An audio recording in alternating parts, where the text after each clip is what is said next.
উকিল আছে, তাকে বুঝিয়েছে, আমরা জানি এই পদ্ধতিতে চলুন, এসব কাকতারুয়া উকিলের পাল্লায় পড়েন না, আপনার বিপদ বাড়বে। আমাদের কিছু যায় আসে না, আমাদের কিছু যায় আসে না।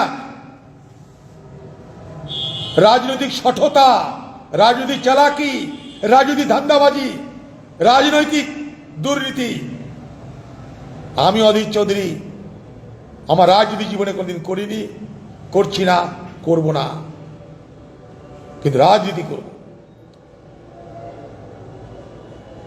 রাজনীতি করি বলেই, সততার সঙ্গে রাজনীতি করি বলেই এত গলার জোর নিয়ে কথা বলি আপনার বিরুদ্ধে, কথা বলি মোদির বিরুদ্ধে।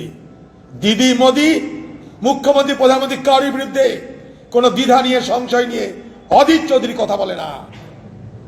পার্লামেন্টের মধ্যে, পার্লামেন্টের বাইরে হিম্মত সে, ডাঁট সে, সততার সঙ্গে, নিষ্ঠার সঙ্গে, হিম্মতের সঙ্গে কথা বলার ক্ষমতা আমাদের আছে। কারণ কি জানেন? কোনো দাগ পাবেন না। রাজনীতি করতে এসছি, চর্য বৃত্তি করতে আসেনি কোনোদিন আমি। তাই বিপিএল এমপি হয়ে আছি। আপনার সরকার ছোটখাটো ব্যবসা করার অধিকার আমার কাছ থেকে কেড়ে নিয়েছেন, যাতে আমি না খেতে পেয়ে শেষ হয়ে যাই, অভাবে যাতে ধ্বংস হয়ে যায়। তার মধ্যেও টিকে আছে, বেঁচে আছি মানুষের আশীর্বাদ নিয়ে, মানুষের দোয়া নিয়ে। বাংলার মুখ্যমন্ত্রী মমতা ব্যানার্জি এবং আপনার তৃণমূল